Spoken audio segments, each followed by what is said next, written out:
Welcome back. It was a long NFL week. It's not over yet. We still got Thursday night to go.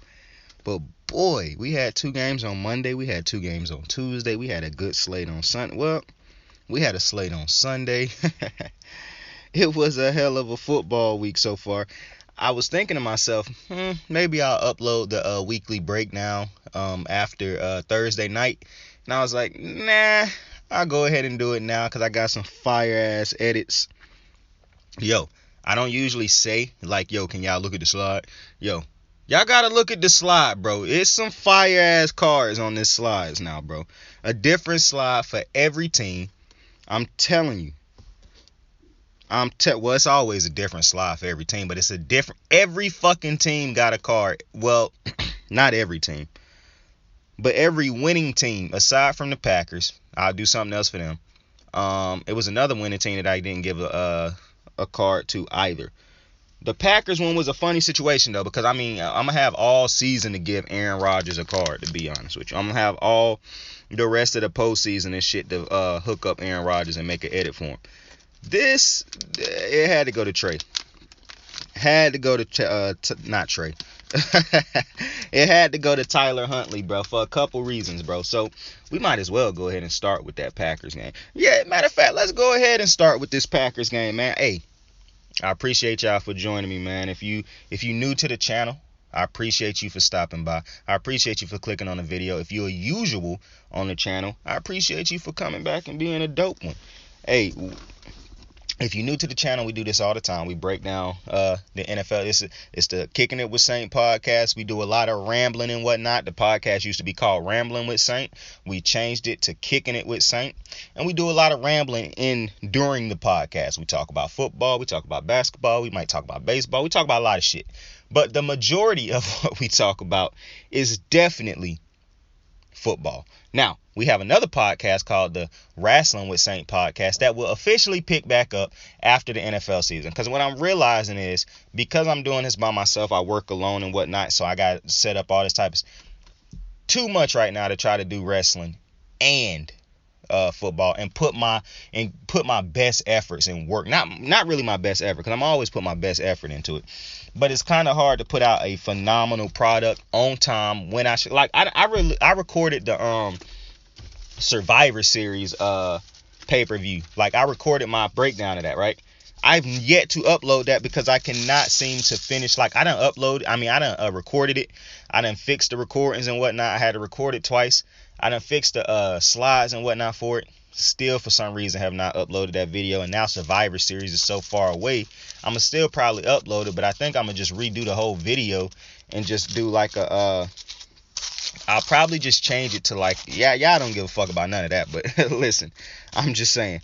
I got videos that I should have released by now that I haven't, because wrestling videos specifically, because every time I think I'm finna sit down and really dive into the wrestling scene and whatnot and talk about that, some shit with football come up, bro, and that's where my attention has to be right now. So hopefully one day I get the hang of this better so that I can upload the wrestling videos and shit like that, because I know we got some wrestling fans out there.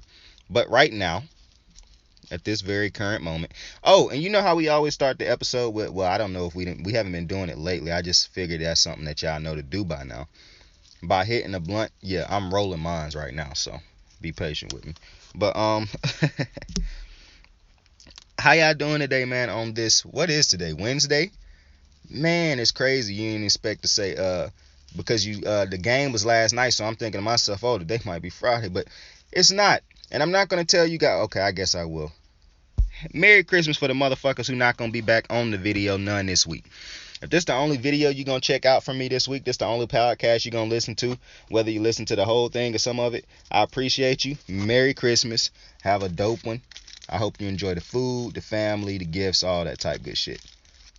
For those of you who will be joining me again this week on the podcast, I guess Merry Christmas to you too, motherfucker, but I'll end up saying it to you again later on this week. So take that for that. But I want to start off with Baltimore. We're not in the playoffs right now. I am very sad because I'm coming to the realization if we don't make the playoffs, I'm going to watch, obviously, but I'm not going to enjoy it. Not going to enjoy it. Now, I am one of them people who would rather see my team lose in the playoffs than make it to the Super Bowl and lose. I am very adamant about that because I do not want to lose a Super Bowl. Like, it's hard for me to come back off losing championships. I'm just put it like that. Like, all the titles that Curry done won, all I really think about is the ones he lost. You know what I'm saying? And I don't know why it's like that. I really don't. I wish I didn't. I wish I could ignore them L's, but it's hard to. And as a Raven fan, we've never lost in the Super Bowl. So when we get to the Super Bowl, we win that sumbitch. So you know what I'm saying? But let's talk about that Packer game, because obviously Lamar Jackson didn't play, still dealing with the ankle injury. And I said in the podcast, if he can't practice, he should not be marched out there to play. And they didn't march him out there to play. So I'm happy about that. Huntley. This is as good as Huntley done looked, in my opinion, since the Bears game. And he looked better in this game than the Bears game. This is why I'm confused as to how we don't win that Browns game last week. Because, like I said, I was watching that game thinking to myself, I mean, we can still win this fucking game. And if Huntley don't fumble that ball twice, we win the game. And it's so crazy because some people look at these games and you see these people going at Lamar Jackson like, oh, Huntley better than Lamar. Okay, bro. Okay. Just let those people have their fun. Just let them be ignorant. Those people, they hate Lamar. You can't really make it. You can't explain it, bro. Those people hate Lamar. They're going to hate Lamar. Their opinion of Lamar will never change. So any chance they get to take shots at Lamar, you have to understand they are going to take those shots at Lamar Jackson, bro. It's no two ways around it. But the majority of Baltimore fans realize that's our quarterback. That's who we want as our quarterback. We want to keep seeing him develop and become the stud that we know he can be ultimately. But we're fine with our quarterback. We wish Tyler Huntley, I'm hoping he get a start for another team. It's just real funny to me how teams missed on Tyler Huntley, because he to me should be starting for a team and developing and becoming a future NFL great. But he was passed on in the draft by every team until Baltimore took him. And I don't think he was drafted. I think he was a rookie free agent. And Baltimore brought him over. And you look at all these quarterbacks that's been taken in the draft the last couple years, right? And you look at how bad they've been. How do you miss on that one? It's just like the Lamar Jackson thing. You take Baker. You take Sam Darnold. You take Josh Allen, who's not better than Lamar. And yet and still, people were saying Lamar Jackson not it. Lamar Jackson the best quarterback in his division. Lamar Jackson the best quarterback in his draft. Lamar Jackson might be having a down year this year, but that's not erasing none of the shit that Lamar. And that's what's crazy to me, man. Lamar Jackson like the only MVP that nobody cares that he won MVP, like outside the media, because it don't fit their narrative. Like, because he won that MVP, they always gonna hate that he won that. They always gonna try to slight him on it and try to not talk about the fact that he won that. And the fact that he done made the playoffs every year, he done been a starter. And he gonna find a way to still make it this year, I promise you. And I've been seeing the dude on Cincinnati talking trash. What's bruh name? Eli Apple. The dude who been, I think he on his 4th team in 5 years, or his 5th team in 4 years.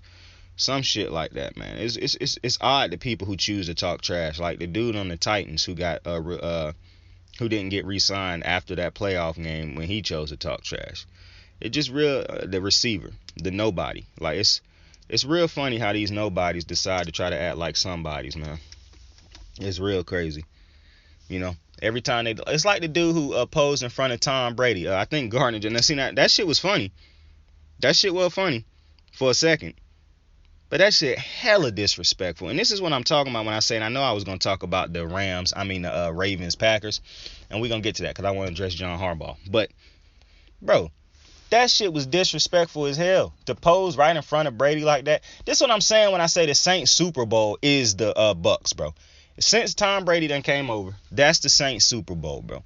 These motherfuckers play their best game against him. And that's the Super Bowl for them. Like, they must think that that's where the Lombardi gonna come in or some shit like that when they beat the Bucks in the regular season. They do all this hyper aggressive stupid shit when they do good shit against the Bucks. And I understand being happy that you're winning and shit like that, but bro, you're 7-7 now. The Bucks are still making the playoffs. You might not. So I don't understand all this energy that you got when you play the Bucks. Like, if you had this type of energy against every other team,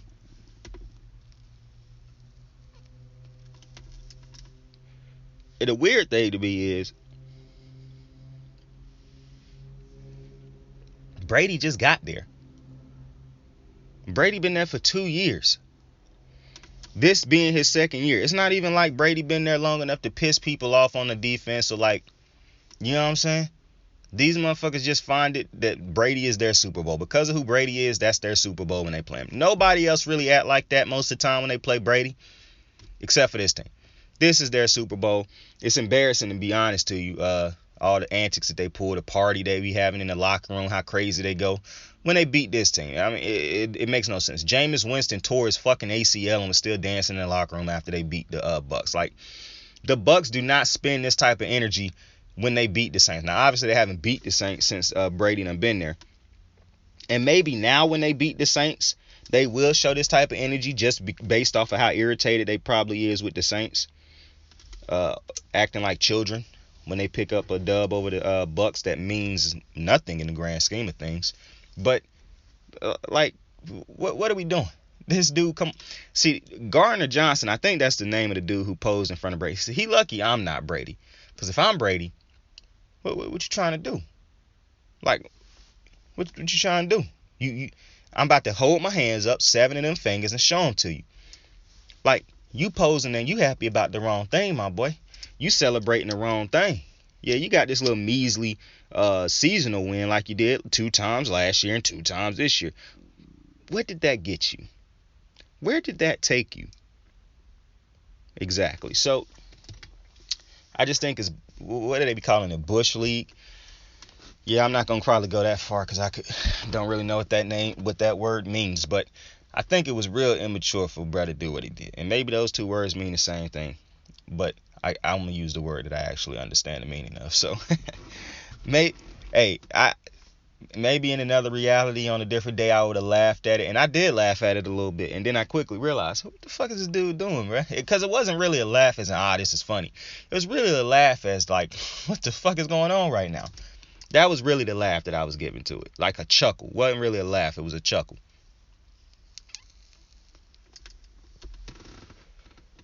Now, with that being said, shout out to the Bucks. I beat the Bucks. Shout out to the Saints. They shut out the Bucks.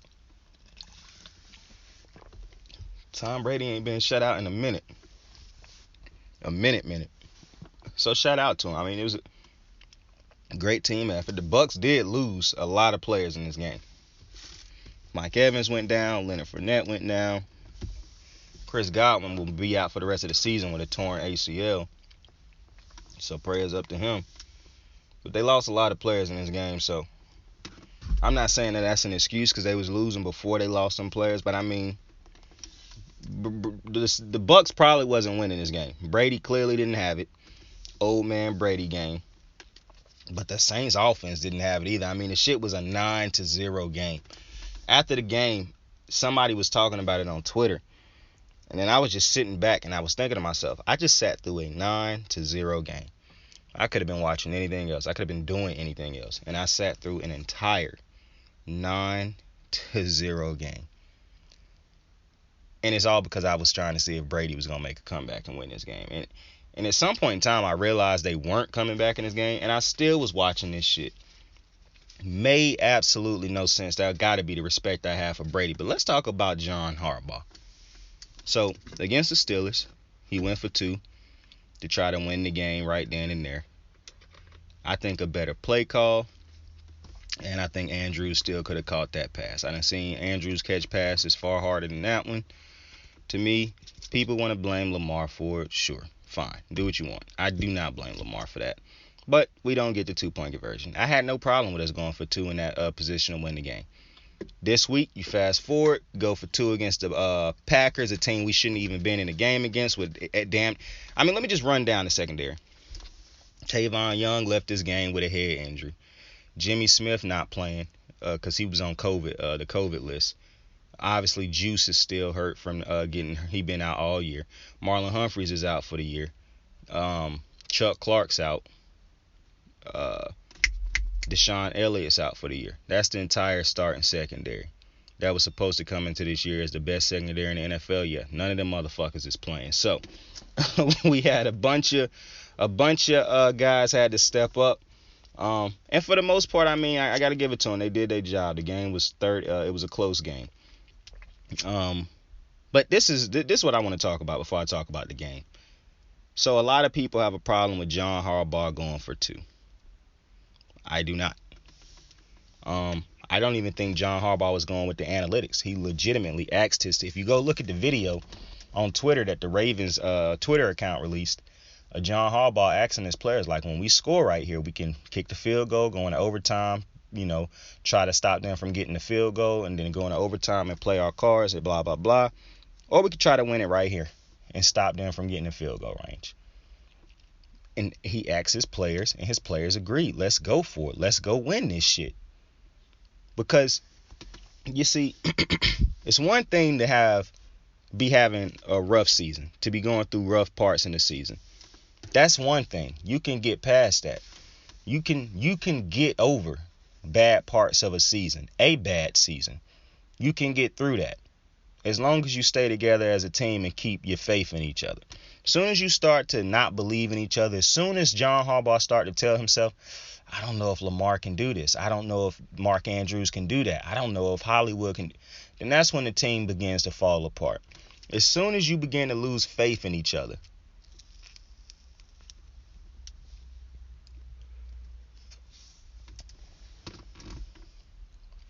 that's where we lose as a team. Which is why I have no problem with John Harbaugh going for 2. A lot of people are saying, oh, you cost your team that game. Well, no, you didn't. For one, the team cost us the game because we all agreed to go for it, even the fans at home. Because I wanted him to go for 2. Dead ass. Because the way I look at the situation, you go for 2, take the 1-point lead, right? Well, now Aaron Rodgers still has 40 seconds regardless to put his team in field goal range. Aaron Rodgers has been ripping our defense all day. So essentially what you're leaving it up to is the kicker making the kick. So that if he makes that kick, if he make it, we lose regardless. If he miss it, there is no overtime. We win. Like, if he missed this kick, we don't have to worry about going into overtime, trying to stop them if they get the ball. No. If he missed this kick, we win this game. I'm all for that. I'm all for that because you have to read the situation. It ain't about analytics all the time. The people who trying to say that's what John Harbaugh. No. He is reading his team. He realizes his team done played their ass off today. They might not have another fucking couple minutes in them. The entirety of the game, the 4 quarters they just played was all they had. If you take them into overtime, there's a good chance we're not winning this game. I understand Trey Huntley was having a great game. Trey Huntley is still a rookie. He still could have made a rookie mistake. We've seen him make the mistakes every time he done started. Who is to say he would not have made a mistake in overtime? Now, he might not have made a mistake in overtime, but he could have also.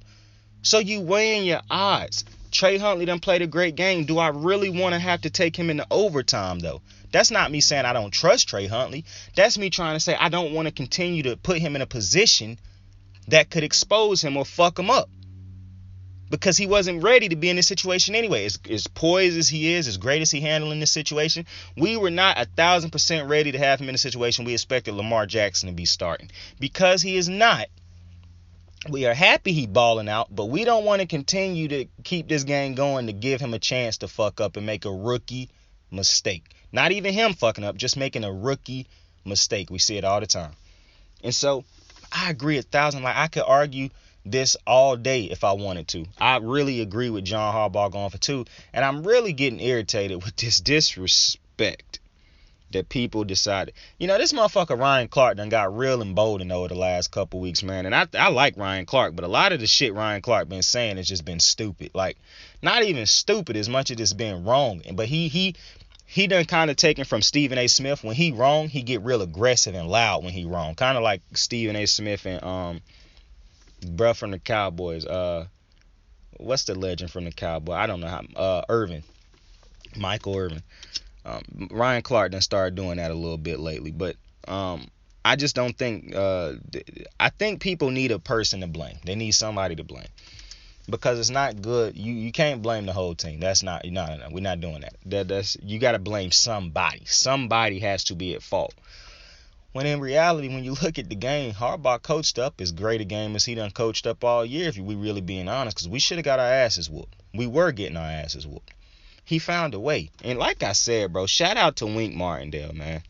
I don't know how this motherfucker kept us in this game, or got us back in this game, or got his defense to get the stops that they got. Do people realize that Wink is he coaching with basically both hands behind his back at this point? The best thing about Wink's defense that people never really talked about, the reason Wink blitzed so much is because he got a secondary that he know he can trust 1,000%. He knows his secondary either knocking it down, getting an interception, or you're not catching it on him. He knows that. He got 2 Pro Bowlers playing it outside, 2 studs in the back. He knew he had a phenomenal slot tight cornerback who, at this point, Tavon Young is the best slot corner in the NFL. He knew that's what he had at his disposal. Now he doesn't have a single one of those guys at his disposal. A backup in Jimmy Smith who could play all the parts. He don't have any of that. And still finding a way these last couple weeks to make it work.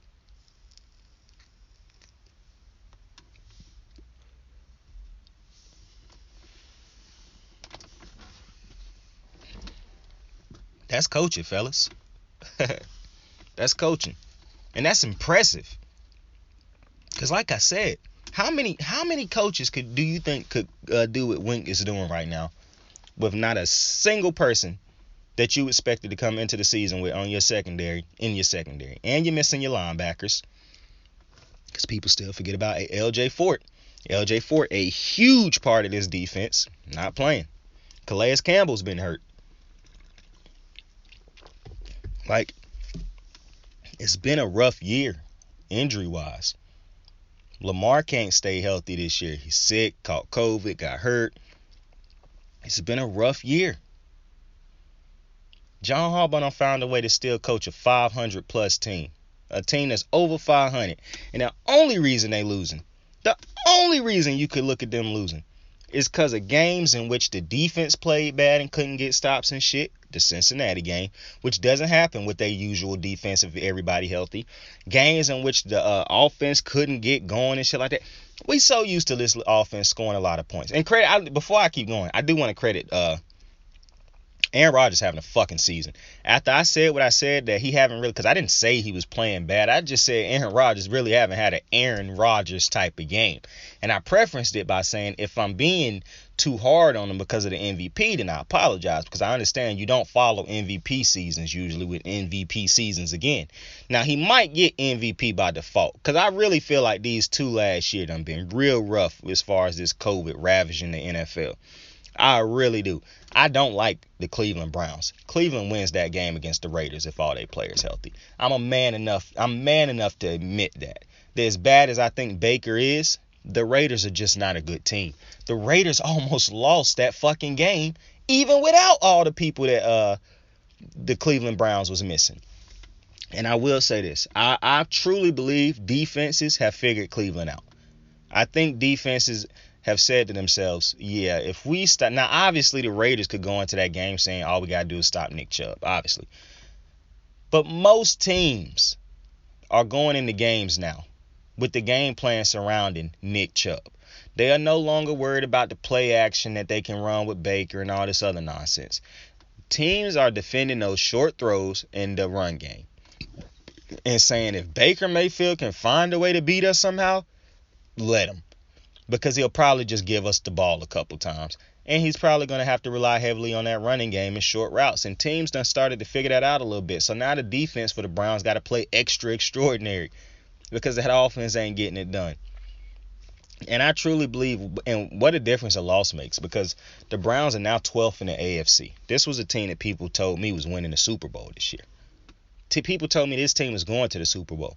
And I said in the beginning of the season, I cannot wait till the season to start. So the Cleveland Browns can absolutely shatter every single expectation y'all have for them and let y'all down. Y'all think they're going to win this division? I promise you they won't finish second in the division.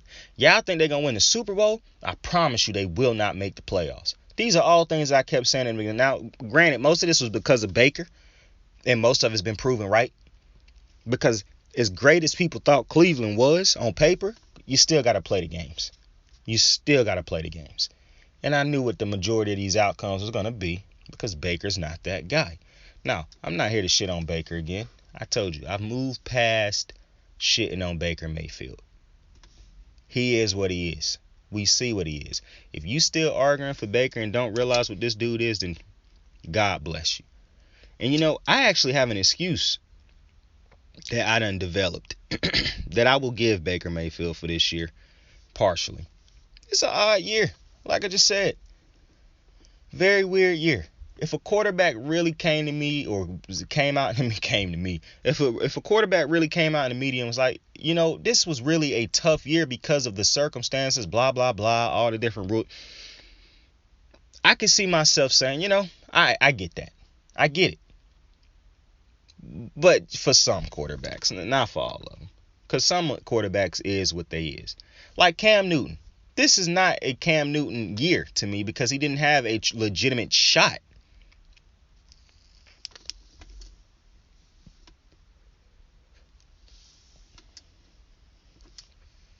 He was let go by the Patriots. Trying to find a job. When he'd get one, we don't went over the whole Cam situation.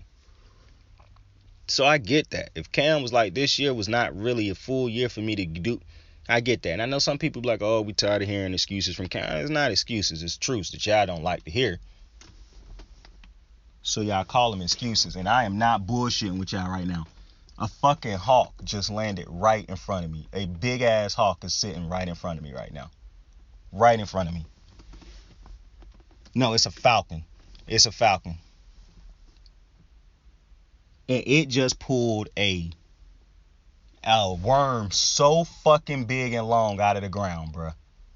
It's hanging in its mouth right now. I wish I could take a picture of this and videotape this, but I am recording. And it just flew off. Bro, the worm that motherfucker just took out of the ground was huge. That shit was just sitting under the ground. Bro. And now it's sitting on this, it's perched on this little branch now, bro. This is amazing. Nature is amazing sometimes, ain't it? I watch animals kill each other and shit like that on YouTube. I know some people ain't gonna want to hear that, but I like look at animals hunt each other and shit like that. When you really think about it, man, the worst thing to be in the world at this point gotta be either a floor or an animal. Cause I mean, if you're a floor, you always getting walked on. But if you're an animal, it's a hardcore living out here, man. I mean, you could die any day. Sometimes the cubs and babies don't even make it to 2 days. Like, bro, it's tough out here to be an animal. I mean, just think about it. You got to live outside in the rain and shit. That's tough. I be seeing some of these animals with all hella flies and ticks living all over them. So basically, you an apartment for insects and parasites and diseases. So your body not even your body. You renting it out for free. I mean, good Lord have mercy, man. And then you think about all the animals that they eat raw that carry diseases and shit too. Like a lion could eat a disease-infested deer or something and be dead after the meal. Like, but they just care about getting that meal. Like, if you think about it, animals, bro, they only goal, most of them, like we say it's survival. Yeah, I get that. But it's just finding another meal. Like, do them motherfuckers ever really take time to play and shit? Like, I know we see it in videos like them playing. But do we be seeing animals in the wild play a lot? Because, I mean, like, motherfucker. Like, I saw a video of a dude trying to, pet a warthog. And I'm like, I think this warthog see you as food or enemy, my guy. Like, I don't think this going to go the way you think it's going to go. And it didn't. I don't know why white people want to befriend every animal, man. Y'all are not the people on these TV shows, bro. You're not that guy. Let it go. I know you watch a lot of TV shows where these animals talk and you think they so nice and all that. These motherfuckers will kill you and not even think twice. Invite their homie over to eat you too. You gotta let this shit go. But I'm still looking at this hawk sit on this tree branch. The worm that this motherfucker pulled out. Y'all not understanding. The thickness, the girth of the worm that they just pulled, that this hawk just flew to the ground and picked out of the ground in less than a couple seconds, bro, is ungodly. And now it's turning. It's taking a shit. It's pecking on the wood, right? It's taking a shit again. You can see some of the feathers falling off of it. I think it's going to just go to sleep standing. I'm pretty sure I don't understand how this hawk got my undivided attention like this. And I'm not sure if this is a hawk or a falcon. It's big as shit. I know it's not an eagle. Imagine if this was a fucking eagle, bro. Imagine if that was an eagle. Okay, back to the games, though, bro. Back to the games. Fuck this hawk or falcon, whichever one it is. It's a very majestic creature. Orange belly, grayish black feathers, white bottom. And I think it's done put its head down basically like it's going to sleep. That worm was his whole fucking dinner, I guess. Unbelievable. I don't know if it's looking at me right now. I hope it don't try to. Okay. Anyways, back to the games. I don't even know where I left off, bro. But what I want to hop back to, let's see. What game we going to hop to after that? After that commercial break, basically. Let's go back to the Raiders and the Browns, bro. This shit is majestic, bro. Majestic. I cannot believe I did not record that, bro. That's unbelievable that I missed that. I'll always have that memory in my head, though. So, anyways, the Raiders are a bad team. The Raiders got to do some things in the offseason, man, because that was a disappointing game watching them against the Browns. That's a game they were supposed to win by a lot. That's a game they barely won. I know the coach won't be there next year. Like he might be a part of the coaching staff, but I'm almost certain he won't be the head coach. And at this point, I don't really think you really can warrant bringing Derek Carr back. And Lord knows I love Derek Carr. I don't see the point in bringing him back next year, unless you just, don't have a better option, in which then bring him back as the stopgap guy at this point. But I definitely think you got to get a rookie. As a matter of fact, I probably would keep Derek Carr and bring in a rookie to compete with him and to learn under Derek Carr. Then I would. But Derek Carr don't got guaranteed money left. So, yeah, it's time to let Derek Carr go. And I love Derek Carr. And he will be a starter on another team next year, whether that be Houston. I'm still not quite sold that a vet can't go in there and take the job from Zach Wilson in New York, to be completely honest with you. Hell, the Lions, if somebody was willing to go to Detroit, that would be a position that's open. And we're going to talk about the Lions today. I still don't think the Dolphins sold on Tua, so that could be a landing spot for somebody. The Titans, you're looking at Ryan Tannehill right now. Do you think they sold on Ryan Tannehill? The Steelers, we know Big Ben retiring next year. The Texans, the Jags. I think it's not the Jags. The hawk just flew off the tree branch. I think it just flew down to get in the tree branch, still shaking. I think it's on the ground now. I can't see it because it's something in front of me. It's a big ass truck in front of me. But it's on the ground right now, picking up another worm. So I do believe the itis passed. It had the itis after eating such a large worm. The itis has passed. Its energy is back. It almost looked as though it fell off the branch, but the wings spread a little bit. So I do know for a fact, and now I'm looking at it.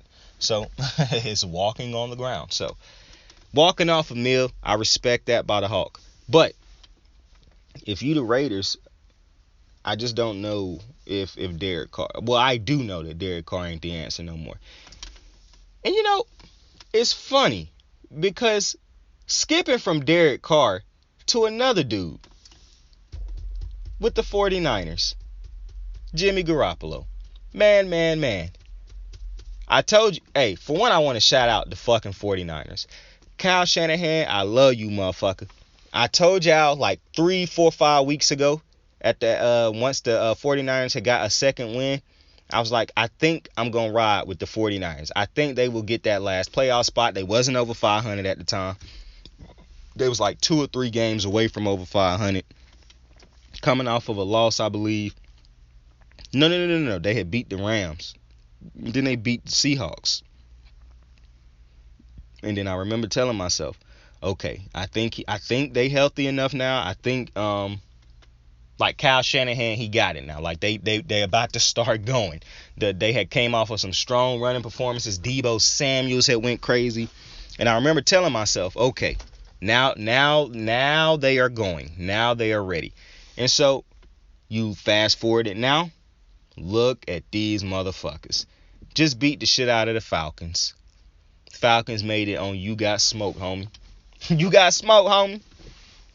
But look at the fucking 49ers. This is why you should have never compared Matt fucking Nagy to Kyle Shanahan. You see Matt Nagy's offense over there in Chicago? You see what Chicago just did the other night? You see that, right? You saw what the Chicago performance looked like against the Vikings. You saw that. And listen, the Vikings didn't put on a good showing either, for that matter, to be completely honest with you. But did you at any point in time in that game think to yourself, as bad as the Vikings offense looked, did you at any point in time think the Bears will find a way to put this in the end zone and score? No, you didn't. Because every time they got in the red zone, they did stupid shit to fuck it up. And I like Justin Fields. I've been saying that I'm a fan of Justin Fields. I've seen things that make me say, yeah, he's going to be the answer for Chicago. And I still very much believe that. It felt like last night, or whatever night it was that they played, he didn't put a lot on his throws. Like, it felt like he had one type of throw, and it was the floater. He floated everything to people. And I was shocked that he didn't throw more interceptions with some of those tap throws and shit. I would like to see Justin Fields put some juice on some of them throws, some zip on some of them throws. Because if you put some zip on some of them throws, some of them dudes can get run after the catch. They're not going to have to tiptoe and shit to catch the floaters and shit. You supposed to be throwing them floaters like that when dudes is wide the fuck open, like on a streak or something like that. When you got dudes open in the flat and shit, you need to hit them quick so they can take off.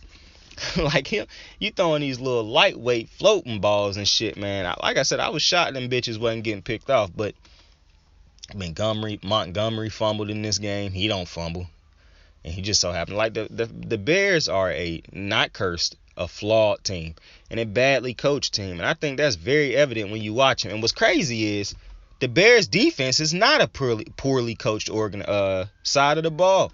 I say that damn near every time I talk about the Bears. I don't think the Bears defense is as bad as people think.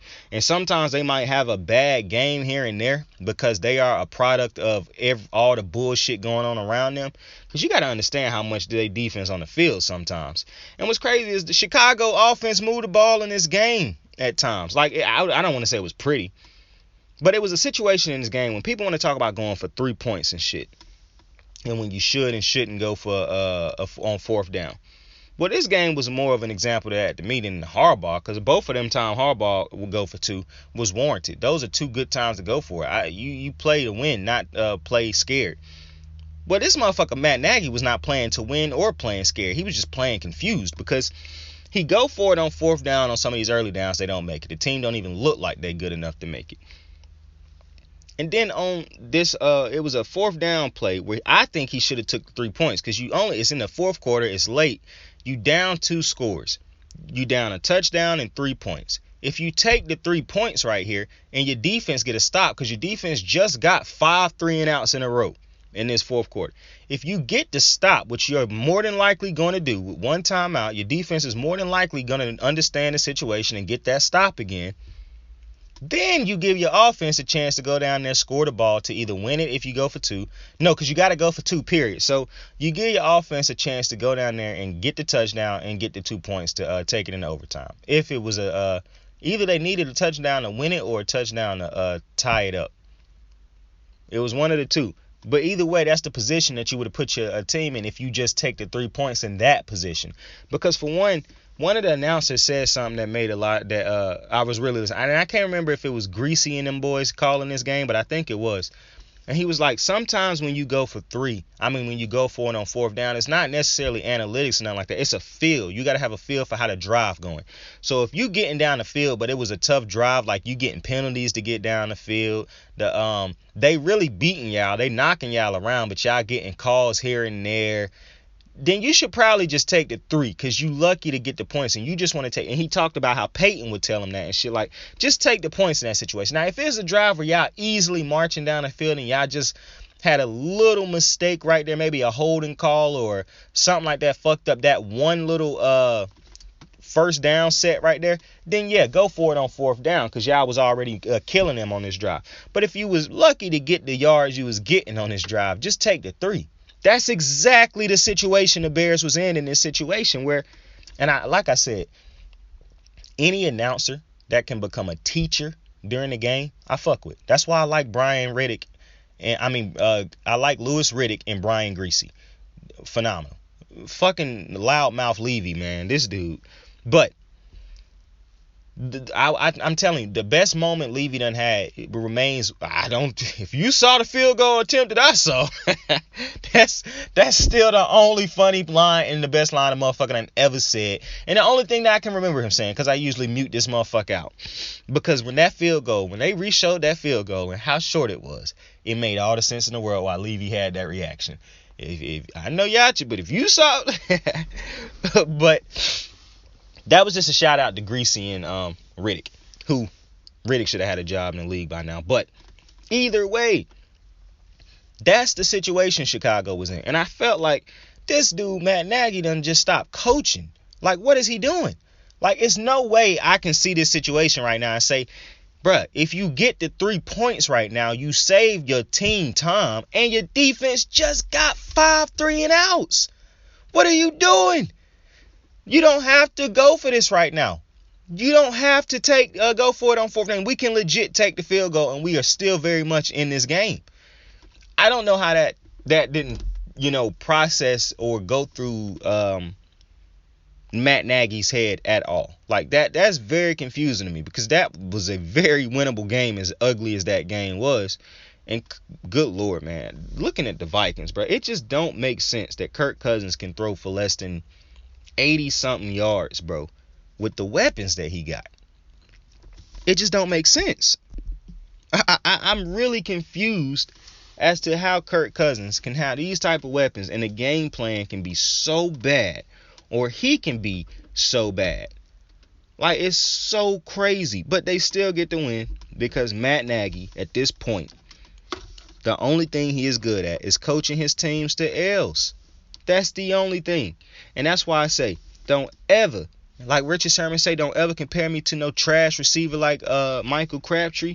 Bro, don't ever compare Kyle Shanahan to no trash ass coach like Matt Nagy.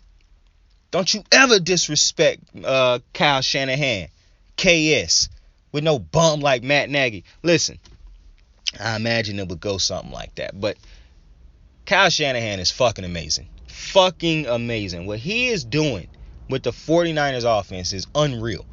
Unreal. Jimmy Garoppolo looked like a Pro Bowl quarterback. And listen, I just got to say what I'm saying, bro. I understand what Jimmy Garoppolo is. I understand his limitations. But Jimmy Garoppolo will never look better in any other system than he look in this system. Which is why I'm not fully set. Like, if Jimmy Garoppolo could just stay fucking healthy, I would have no problem with the 49ers keeping him as their starting quarterback. Dead ass. Because when Jimmy Garoppolo looked good, he looked great with this fucking offense, bro. It's just like I said, he got these moments where he throw a phenomenal pass and then bam. The next play he throw just an idiotic interception. And then yeah, he got these times where he will miss a wide open receiver. He'll miss throws that you expect your quarterback to be able to make. But I truly believe the upside to what he give you when he is on is so much greater than the downside at this point.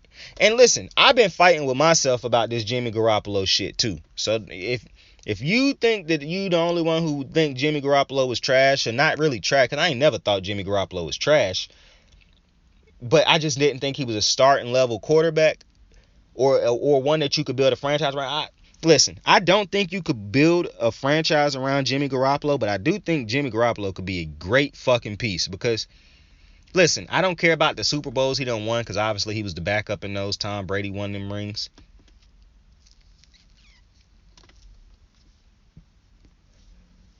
But Jimmy Garoppolo at his best,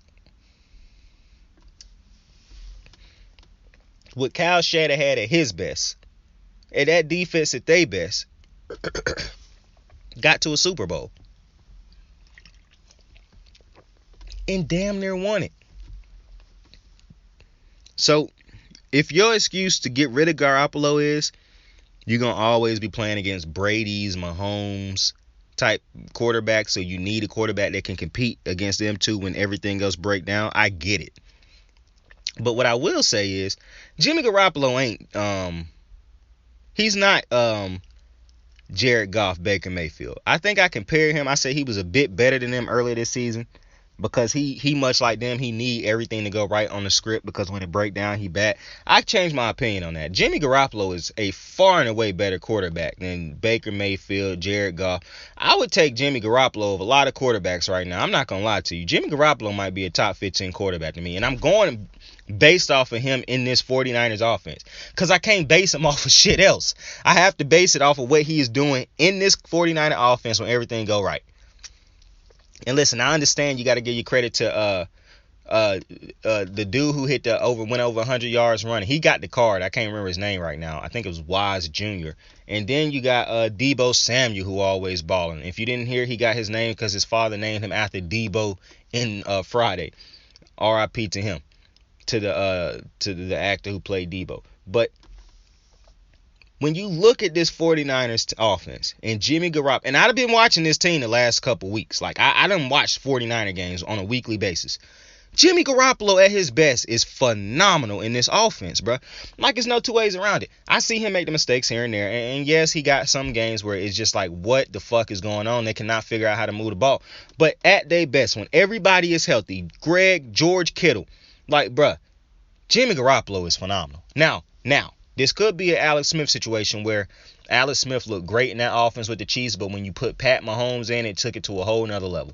Maybe that's what's going to happen with Trey Lance. I do not know. But what I do know is you can't get rid of Jimmy Garoppolo. Unless you have a definitive answer to replace him, you cannot get rid of Jimmy Garoppolo. And I understand why the 49ers haven't. Because when everybody was saying, trade Jimmy, Kyle Shanahan knew what the fuck he had if this motherfucker could get healthy and everybody else could get healthy. So, much like the Ravens this year, the 49ers been dealing with injuries that I don't think we quite, unless you're a fan, you really didn't put in perspective and understand the severity of a lot of these injuries. Because a 49er fan that watch every game religiously would understand pieces that we can't quite, like LJ Fort. That's not a household name. So nobody outside of Baltimore who don't watch Baltimore games religiously could possibly understand how much of a loss that is for Baltimore. Like, you understand Marcus Peters is a loss because that's a household name. You understand them losing Marlon Humphrey is a big time loss because that's a household name. But an LJ Fort, who you never heard of probably unless you really look at Baltimore games, you don't really realize how big a loss that is for us. But that's a dude who can get to the quarterback, who can play the run game, great in the passing game, can play tight ends, make big tackles, make big plays. That is one of the better players on the Ravens defense, who is very underrated because he done been a journeyman basically until he found his home and his niche in this defense with Baltimore. He done had 2 great years, but you wouldn't notice that and notice that loss for Baltimore if you don't watch them. So for the 49ers, the losses that they done suffer, yeah, we understand them losing Nick Bosa was a big loss because that's a household name at this point. But all the other injuries that they lost on the offense and on the defensive side of the ball on the special teams that we could never understand how important it is to that team because we don't watch them as much as a 49er fan. Now you're seeing when they healthy what they can do. And so the fucking 49ers, and they have that playoff spot, and they're not going to lose it. I'm just telling you that right now. They're not going to win the division because the Rams and the Cardinals, even though the Cardinals just lost to the fucking Lions. So anything can fucking happen in that division after the fucking, I could excuse the Cardinals on a lot of losses. I have. I cannot excuse you for losing to the fucking Lions. You cannot lose to a team that's 1-11-1. You just can't do it. That's why, as much as I respect the Steelers, I know that this Steelers year will not end in a playoff berth or a Super Bowl run. Like, I know that. It's a lot of teams that I'm coming, like Baltimore. We are far too injured to make a legitimate run. I know that. I'm hoping that magic happens and we can make it happen. But realistically, I I understand the situation that we are in, but I'm not going to come on here every fucking podcast. Oh, Baltimore had no shot at make. No. My name's not Anthony Lynn. All right. I'm not going to tell my boys that we have no shot at making something or winning something when we actually do.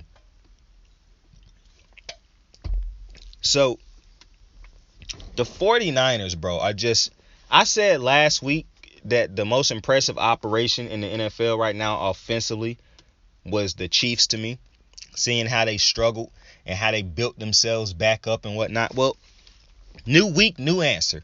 My favorite offensive system in the NFL right now is the 49ers, because much like the Chiefs, rocky start to the season, started to build themselves back up, and now they are full go, and it is beautiful to watch. I understand. I love watching passing games be successful and whatnot, but it's just something about the 49ers offense and how Kyle Shanahan run that offense. Like, he makes Jimmy Garoppolo. If you really think Jimmy Garoppolo is trash, like if you truly believe Jimmy Garoppolo is trash, then you truly believe Kyle Shanahan is the coach of the year, because you cannot argue with how good this motherfucker look under Kyle Shanahan. Matt Ryan has not looked the same since he lost Kyle Shanahan. Like, bro, a piece of me want to get this motherfucker coach of the year just based on, I'm not going to do it, but it's crazy to me how great the fucking 49ers are when they are healthy and Kyle Shanahan got all his parts to work with. Like, it's no reason he should ever be on a hot seat, bro. This dude is a great head coach.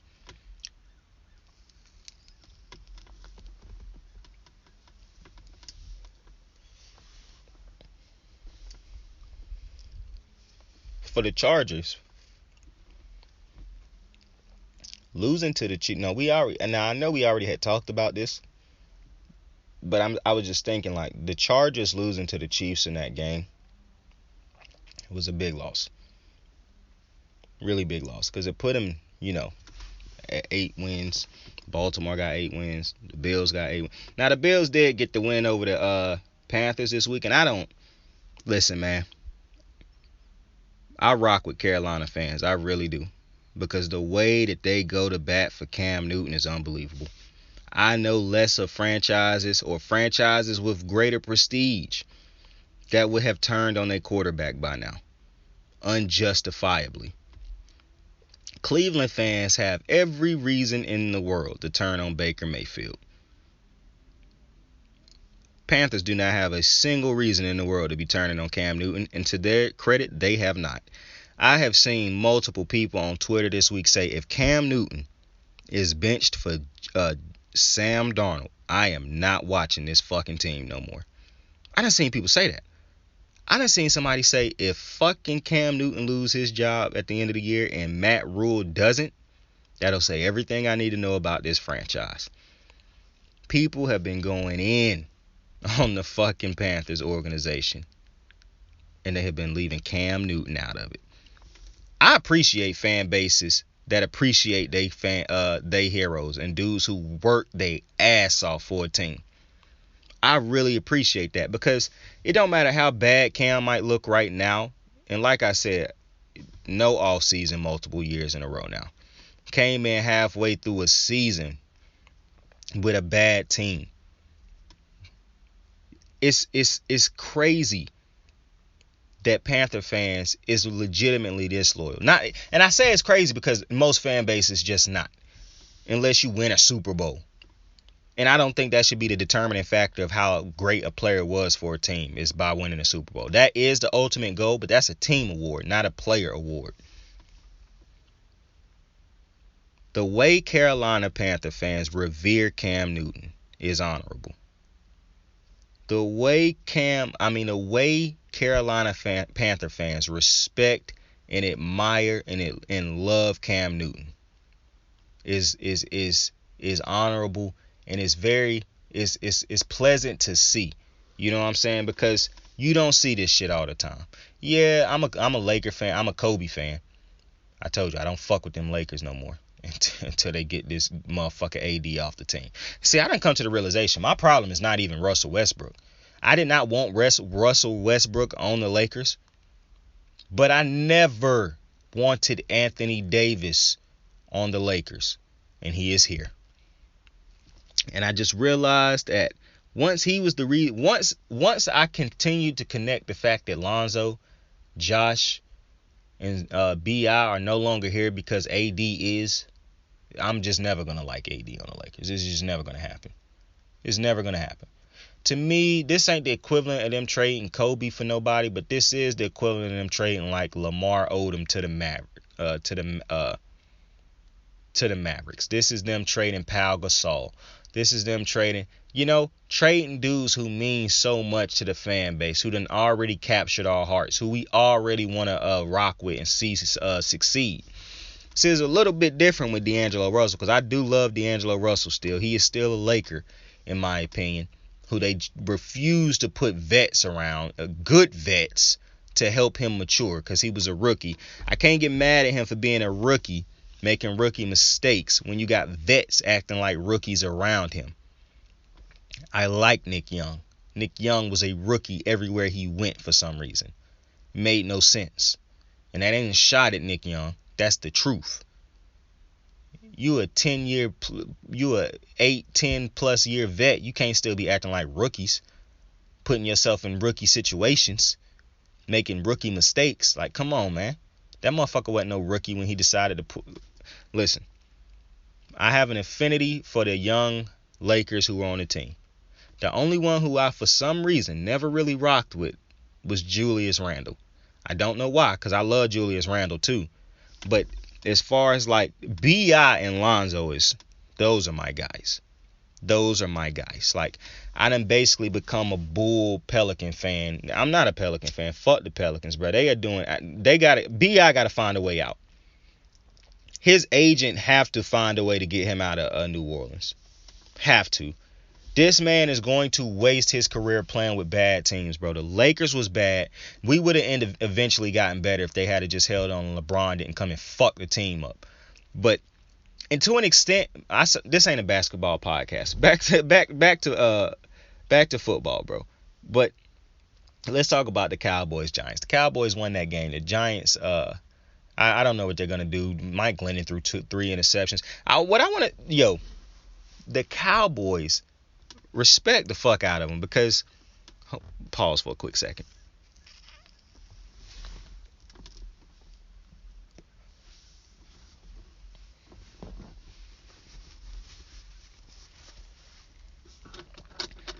If you make a mistake against the Cowboys secondary, you will be paying for that mistake. Like, this ain't no team that, this ain't one of them teams where you can make a mistake and keep getting away with it. This is one of them teams that if you make a mistake, you will be paying for that mistake. And I respect the shit out of that, man. I respect the shit out of that. I love a team that make you pay for being stupid. I love a team that make you pay for being bad. And that's the Cowboys secondary. People talk all this shit about the Cowboys secondary. Oh, they hold. Oh, they give up big plays. Oh, they do this. Well, the fuckers take the ball away from a lot of teams a lot of times. And when you got a defense that continue to play the way they've been playing for Dallas, that's a team that can win a Super Bowl. All you need is for Dak to get back to playing like Dak, and you're fine. Everybody worried about Dak. I'm not worried about Dak right now. I understand quarterbacks go through these stretches sometimes. Now, Peyton Manning didn't go through these stretches. Tom Brady didn't go through these stretches. I get that. These motherfuckers ain't Tom Brady and Peyton Manning. Aaron Rodgers went through these stretches early in his career. And if you want to say Peyton's rookie year, you can use that. If you want to use Tom Brady's first couple years, you can use that. I understand, though, the argument is when they became great. I'm not childish. I understand what the argument is. Not before they was back, when they became great. Well, is we really saying Dak has reached his prime yet? I think Dak is entering his prime. I don't think Dak is in his prime yet, though. But listen, I understand. He done put together a couple mediocre to bad games. I get it. I really do. Have you seen Kyler Murray the last couple weeks? Have you seen Josh Allen the last couple months? Have you seen Lamar Jackson the last couple months? Great quarterbacks have bad stretches. Have you seen Patrick Mahomes the last couple months, earlier this season? Great quarterbacks have bad games. Did you see Tom Brady in the NFC Championship game last year? Cowboys will be fine. If anything, I believe Kellen Moore has come back down to earth as far as his play calling, being one that you can question now. You can question play. And I really think one of the biggest problems for the Cowboys is, and I hate to do this because I really don't like just throwing people under the bus and shit, but Mike McCarthy ain't really showing me that he really, you know what I'm saying? Like, I'm looking at the Cowboys saying to myself, if they had the players they have now, Jason Garrett could have got to this record. Like, they're not really doing that in coaching wise. It's really making me say, oh man, this team is coached extremely well. Defensively, yeah. And even then, I'm looking at Skip talk about how Dan Quinn refuses to rush Micah Parsons for an entire game. And I agree. I understand that the dudes want to turn these dudes into multi-tool players, Swiss Army knives who can defend the pass. And because bro, let these motherfuckers rush the quarterback if that's what they are absolutely good at, and go get somebody who can defend the pass. I do not understand having Micah Parsons be a part-time rusher in some of these games when that's what he do so well. Like, to me, forcing these dudes, and it started to happen when Chuck Pagano went over there to Indy, and he made Dwight Freeney and Robert Mathis. They came off of the line and became stand-up linebackers. You can't keep doing that to players, bro. Like, let Micah Parsons put his hand in the dirt. Maybe he not even a stand-up linebacker. Maybe Micah Parsons is a linebacker, not a defensive lineman. But if he is a pass-rushing linebacker, not a coverage linebacker, let that motherfucker come off the end. And if you need a linebacker so bad to be able to play in coverage, why don't you just go get a middle linebacker who can play in coverage well? Get slot corners who can play great in secondary. It's ways around making Micah Parsons a part-time pass rusher. With that being said, Dallas's defense looks fucking great. Like, the takeaways, the sacks, the fumbles, the picks, like, this defense looks great. Like, there's no two ways around it. So that was just me nitpicking, really. That was me. I don't even like using that word if you knew the origin. That was just me being petty, basically. Trying to find a flaw where there was really no true flaw to be found. But I guess the saying of nobody is perfect is what I basically use to try to find something so people won't think I'm dick riding the Cowboys. But listen, I did the math, right? I think the Cowboys will win at least 12 games because they got Washington, Philly, which is 2 wins in my opinion, even if Dak struggled. And then they got that Cardinals game. See, that's the interesting one because I would have took the Cardinals in that game all the way up until I saw the Cardinals play the Lions and the other game the Cardinals struggled in. Now I'm kind of feeling like that's a toss-up. Dallas could win that game. The Cardinals could win that game. Regardless, Dallas either winning 12 to 13 games this season. It's going to be one of them two numbers. And that's hella impressive for the Cowboys. Hella impressive. So, shout out to Dallas, man. Now I guess we got to talk about it. The Cardinals and the Lions. Boy. Man. And it's funny because I wanted to talk about the toilet bowl that I watched this week. The Texans and the Jags. Y'all thought I wasn't going to watch that. I legitimately watched the toilet bowl. And it was indeed a toilet bowl. You could have truly flushed both teams if we're being honest. But I will give the Texans their credit. In the toilet bowl, the biggest game they will play of the year, they did climb out of the toilet, close the lid, flush the toilet, and the Jags will flush down the drain. A stinky situation. Shout out to the Texans. That's as far as I can go. That is the first annual toilet bowl on the channel. Now, the toilet bowl will be bigger and better going forward. I promise you that. And you never know quite when you have a toilet bowl, because a toilet bowl is not like a once a year thing. A toilet bowl can come upon you at any point in time. This was the first clear and obvious toilet bowl. Like, there's a lot of bad teams that play each other. None was more clear and obvious than the Texans and the Jags. You got to have that feeling of, oh, this is the toilet bowl. You just got to have that feeling. And talking about this, because I did watch this entire game up until like 2 minutes left in the fourth quarter when it was no shot the Texans was losing. Obviously, it's bigger issues, and I think they said Bevel gave up play calling responsibilities since he's going to be the interim head coach the rest of the year, and that's a good decision. He should have gave up play calling earlier in the year because he's not a good play caller, meaning he basically should have been fired earlier in the year because Listen, I blamed all that on Urban Meyer, but I also said the offensive play caller was not good either. And that was evident this game. I guess they were trying to prove a point with running their running back so much to prove to Urban Meyer this is a dude who should have been playing. Anytime you go out in a game and try to make a message to a motherfucker who is no longer there, that is a problem. You should have just played a game in which that you could have beat the Texans. This was a game that Trevor Lawrence should have. And to Trevor Lawrence's credit, Trevor Lawrence make a good throw here and there every game, really. It's just he always held back by this play calling. And I just don't know how much we think Trevor Lawrence can do with this play calling. Like, I understand people want to see him throw, and the Hawk is back. It is sitting right in fucking front of me again. Man, why is this shit here? Like it's sitting on the tree right now. I don't know why this motherfucker is here. It's never been here before. And it's just chilling in my backyard right now. It's looking right at me right now. Looking right at me. I hope this shit don't try to fly through this glass, bro. I hope it don't try to fly at me. That'd be crazy. But it's looking right at me. What's good, G? Spread your wings. Okay. It looked away as soon as I said that. Weird head. Got a real thick head. No neck, really. No neck at all. Oh, I like the lines on his chest. It's got like lines all on his chest, like straight lines with his white feathers and his orange feathers. Unless I'm just high as a kite. This is pretty cool. And this is another hawk in the background flying around as I'm looking at this hawk. What is all these hawks doing over here? It's either a hawk or a falcon. It's either a hawk or a falcon. It looked like a Pidgeotto off of Pokemon. And I ain't a Pokemon type of motherfucker, but it looked just like a Pidgeotto. Oh, it see that other hawk flying around too. It see what I see. It's looking at it. Oh, yeah, you see him trying to cop on you. Oh, it's coming close. It's coming close. Oh, what it's doing? What it's doing? It's looking at it. Oh, no, that shit done took off. It's in the sun now, B. It's in the sun now. But, getting back to the Jags. I watched that game. And I don't understand what we expecting Trevor Lawrence to do, to be completely honest with you. I don't know what he really could do. Because when you look at some of these plays, there's nobody open.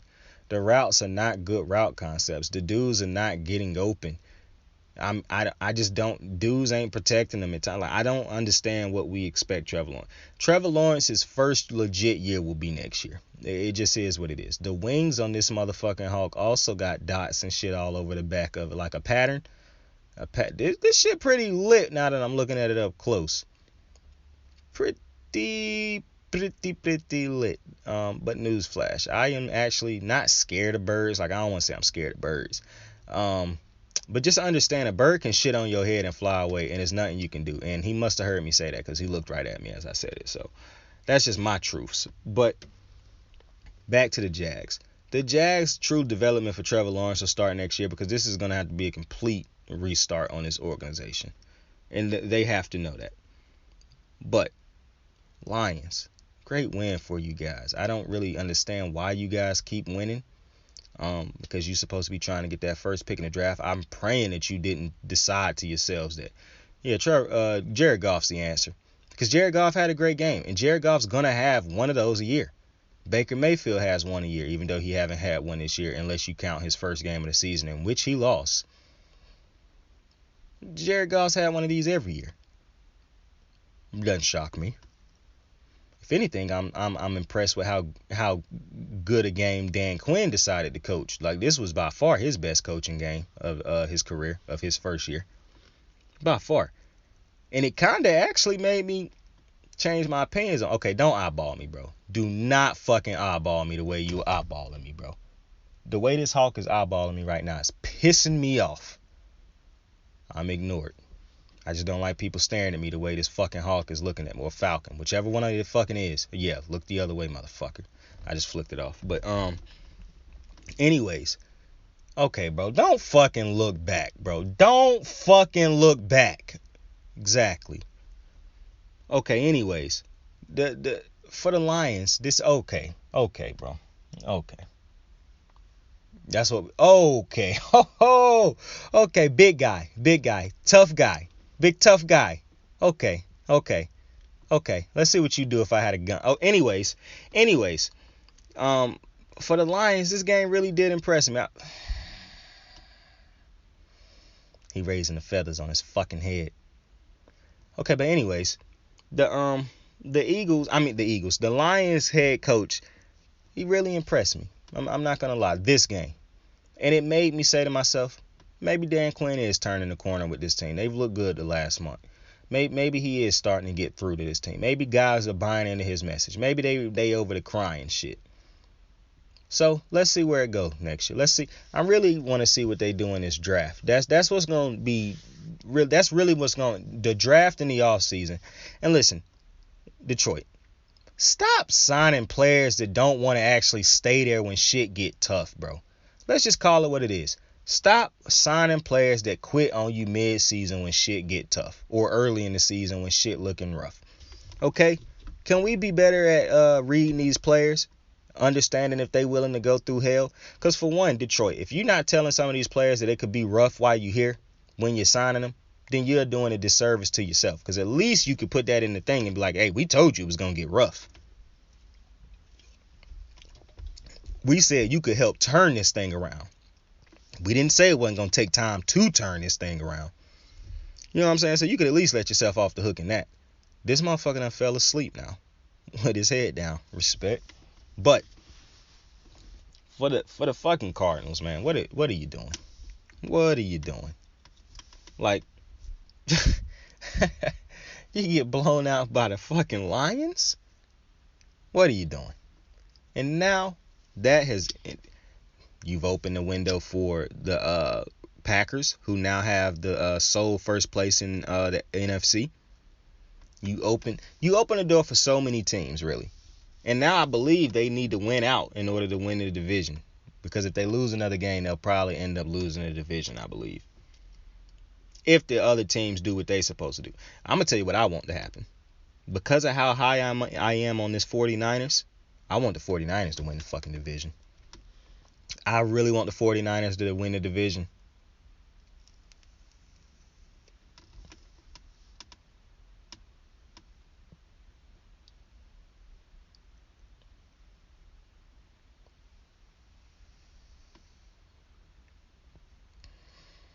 My tie with the Hawk is ended.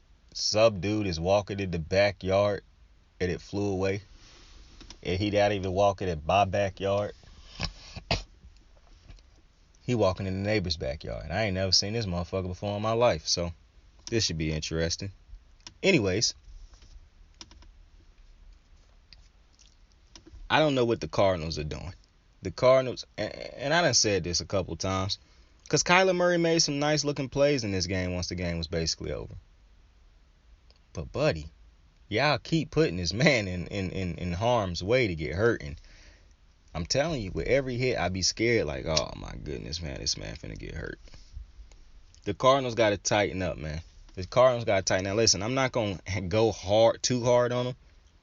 I understand you get these rough patches in the season. It's a long season. It's a tough season. I get all that. Cardinals better tighten up. Is this a gun in this man's hand?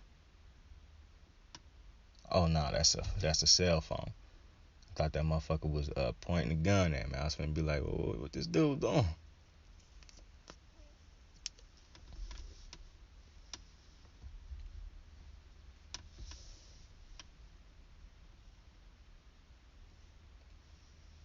It look like he canvassing. It's a phone in his hands. Chill out. It's not a gun. Anyways, Washington Eagles, that was last night. I saw people complaining on Twitter. They was like, yo, why in the fuck would Washington and the Eagles be on TV and not the Rams and the Seahawks? And I watched that game. That's the game I watched over the Washington Eagles game. Jalen Hurts, my boy, balled out. Miles Sanders balled out. You love to see it. I can't really speak too much on that game, though, because I did not watch that game. I ended up watching the Rams-Seahawks game. And I said before that game, I was like, man, I can't take, even though the Seahawks struggling and whatnot, I still can't take them even if they was playing good, because Russell Wilson, just for some reason, his kryptonite is the Packers and the Rams. And they were his kryptonite again tonight. Like, Russell Wilson is less than Russell Wilson when he plays against the Rams and the Packers, and I don't understand it fully. Man, Aaron Donald got 15 sacks against Russell Wilson, bro. Excuse me. That's more than any other player got against Russell Wilson by a good margin. It's insane. I watch a lot of those Seahawks games. I be seeing it with my own eyes. I'm like, yo, how is this motherfucker Russ playing so bad against these dudes? And he play bad against these dudes. It's real strange. It is very strange, bro. Russ is just bad against this team. He is an average quarterback against the Rams and the Packers, bro. And he was basically average again last night. I mean, he had some plays. Was like, okay, Russ, I see you, Russ. But for the most part, couldn't really do much. The defense was getting to him. They got the interception here and there. I mean, Jalen Ramsey, bro. I said this, bro. Jalen Ramsey is so far and away the best cornerback in the game. It's ridiculous. Like, it's no cornerback in the NFL that's anywhere near as good as Jalen Ramsey. Like, if you really sit down and look, and that's not a shot at no cornerback in the NFL. Because like I said, and I've basically been saying this all year, Marlon Humphrey is a great cornerback. Jair Alexander, when he is healthy, is a great cornerback. Tavon Diggs having a great year. Great cornerback. There's so many great cornerbacks in the NFL. None of them are anywhere. Patrick Surtain, great rookie cornerback. No cornerback in the NFL is on Jalen Ramsey's level. The gap between Jalen Ramsey and everybody else at cornerback is so far. It's ridiculous. Like, you look at that game last night, and it was plays in that game that any other cornerback not named Jalen Ramsey would have given up for touchdowns and big plays. Or would have committed a defensive pass interference. Not Jalen Ramsey. It was a play last night in which he got beat and still was able to recover and knock the ball down. Another play on third down, like, they kept testing him for some reason, and he just shut out DK. Like, the DK had no problem. He rocked the baby on him. Jalen Ramsey is so far and away better than everybody else at his position. It makes no sense. You cannot realistically argue that there is another cornerback in the NFL better than Jalen Ramsey, or even as good as Jalen Ramsey. There's a lot of cornerbacks that do a lot of great things. There's no cornerback in the NFL that can do what Jalen Ramsey can do. It's absolutely insane, bro. It's insane. It almost reminds me, but to me at a greater extent at this point, when Richard Sherman was the best corner in the league. When Richard Sherman was the best cornerback in the league, it was nobody else in the league that was doing what he was doing. It was a lot of great corners in the league. None of them was doing what Richard Sherman was doing. I think this is even worse because Richard Sherman was, as great as Richard Sherman was, he was not as great as Jalen Ramsey is in just straight up man coverage. Jalen Ramsey can go zone, man, press. It don't matter. He can tackle. Like, bro, Jalen Ramsey is, for one, he's already a first ballot Hall of Famer in my opinion. Like, this motherfucker already done put together a first ballot Hall of Fame career in my opinion. And I was thinking about it last night. Ramsey and Aaron Donald. Because Aaron Donald is so far and away the best defensive player in the NFL. Now, that should say something. Because I think Aaron Donald is better at his job than Jalen Ramsey is at his job. But Jalen Ramsey is so far and away better than everybody else at his position. You would think to yourself, what are you talking about? Well, I think Aaron Donald is just slightly better than Jalen Ramsey. For the simple fact, Jalen Ramsey, as great an impact and shit he can have, when Aaron Donald is going, the impact that motherfucker have on the game is unreal. He can get not only himself going, he can get everybody else on the defensive line going. Jalen Ramsey can shut down a whole side of the field. They can still dominate them other cornerbacks and whatnot.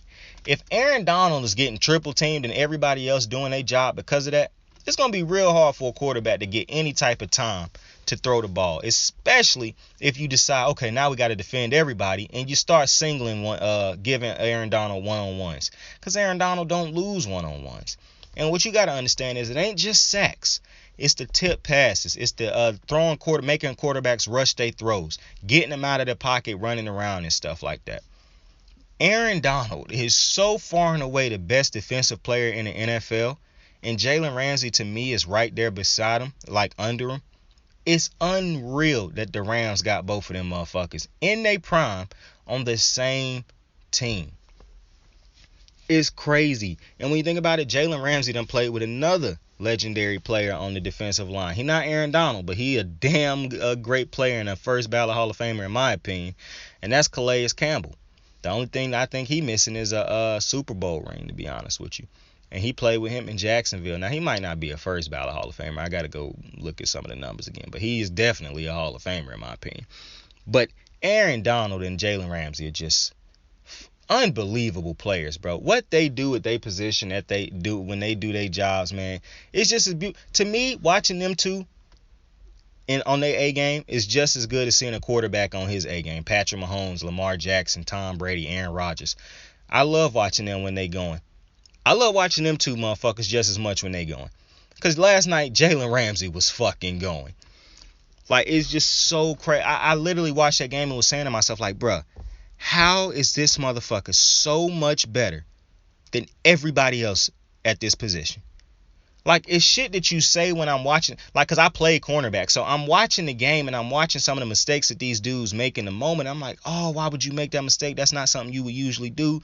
And Jalen Ramsey never makes that mistake. I argue when they call Jalen Ramsey for pass interference because most of the time I don't think it was a pass interference. Jalen Ramsey is just fucking unbelievable. He and Aaron Donald both. And Matthew Stafford had a throw in this fucking game that was just as pinpoint a throw you could possibly make to Cooper Kupp. Coop wasn't even open. And he make this throw. Coop make a great grab and run that bit in the end zone. It was like a 26-yard. It was poetry in motion. The throw, the catch, the run after, the celebration. Perfect. I loved it. I really did. But I'm not surprised the Seahawks lost this game. This is the first time the Seahawks will not have a winning record with Russell Wilson. Coincidentally, a lot of people saying this could be Russell Wilson's last year. I still don't know if that's the case. Everybody's saying it is. I don't know. But, hey, if it is, it was a hell of a run in Seattle. Should have had 2 Super Bowls. Pete cost you one. So, there's that. You got Bengals, Broncos. Prayers up to Teddy. Everybody saying he good now. He was carted off the field and whatnot. They lost that game. The Bengals barely won it, meaning they in the tie with Baltimore for first place in the division. They currently sitting at first because they beat us. We play them next week, and that's a must-win game for both teams. But I'm a Baltimore fan, so clearly that's a mega win, mega must-win for Baltimore if we're going to make these playoffs especially. But, I didn't watch that game.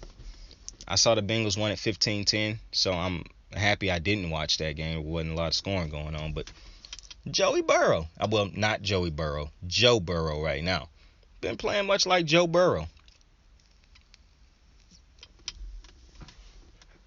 It is weird that you lose a game in which Joe Burrow play like Joey Burrow. But then you win a game in which Joe Burrow play like Joe Burrow. So that's very confusing. But a win nonetheless. Eli Apple been talking a lot of shit, though. And I'm going to just let the football guys do with that as they will. A journeyman. What's the tweet? I hate it when the starters talking like... I hate it when the bench warmers talking like the starters. I hate it. Steelers, Titans. Now, the Steelers ended up winning this game. The Titans are just, they are hopeless at this point without Derrick Henry. Good Lord. Tannehill just done. I don't want to say he done regressed because I think what he was doing was based off of the fact that they could run the ball so well. But boy, Ryan Tannehill without a running game. It is horrific to watch. But the Steelers won this game. The Steelers are now over 500. This is what I want to say about the Steelers. Obviously, I got a lot of respect for the Steelers. I'm not hating on the Steelers. Steelers are not a good team. I don't know how they win in some of these fucking games. They got heart, and they're a great run organization, so they don't quit fighting you. And that's the biggest compliment I can give to them. But if you're looking at this team, they are not a good team. And I do think this is turning into a win rather than, anything else. Like, when will this team be put out of its misery? Like, when will it end for this team at this point? Because, I mean, I don't know how long you can get by with scoring under 20 plus points a game, or under 15 at this point. Like, but what I will say is they done had a lot of great comeback wins. That one where they put up 30 something. So I'm not saying that they can't score. What I'm saying is, on majority of the games, they cannot score. They struggle scoring. And I just don't see, I can see the Patriots mollywopping them. Like, I can see a lot of teams mollywopping them right now. So, very interesting, because they got divisional games to end the season. Ravens and Browns. So, going to be interesting to see how the Steelers end the season, because I just don't think this is a good team right now, to be completely honest with you. But they finding ways to win, so credit to them, because that's what the great organizations usually do. But I think we done covered every single game on the slate. And we got some Thursday night games coming up. I cannot tell you the name of those Thursday night games, because I cannot remember the name of every team that's playing on Thursday night. But just know, we going to be back in this motherfucker on Thursday night with another banger, bro. I appreciate y'all for kicking it with me. I appreciate y'all for rocking with me. I appreciate y'all for sticking with me as we take that journey with the fucking Falcon or Hawk, whichever of the two it was. I appreciate y'all greatly, man. I appreciate y'all for clicking on these videos, man. I appreciate y'all for checking them out. I appreciate y'all for subscribing to the channel, liking the videos. I appreciate y'all for sharing the videos in the channel, man. We're a young mom and pop shop right now, trying to blow up. But we always talking truths on this channel. That's what we do. We don't want to give you headlines and just say crazy shit. I'm just breaking down the games and seeing and talking about what I see. And like I said earlier, we're going to get more into the wrestling, because I love wrestling. WWE, we're going to get into that once the season ends. It's just fucking impossible right now for me to do it while I'm doing the NFL. It's just absolutely impossible, because I have to watch these games on Monday, and meaning I cannot watch Monday Night Raw. I can watch the replays, I can go back and watch the show, but by then, it's a new one on. So it's just impossible at the moment for me to break down wrestling. And I love wrestling, but I understand that that's something I'm going to have to wait to do after the season. And we're still going to be talking about football during the off season, but I'll have way more time to dedicate myself to doing the wrestling and shit. And then basketball season, we're going to get into that when that roll around. Talk about my boy Steph, how he doing, the MVP race, him and my boy KD both hooping. They're my two favorite players in the NBA. Obviously, Steph is my favorite player in the NFL. I mean, in the NBA. KD is second. My boy Clay coming back. Draymond balling out. Better be an all-star this year.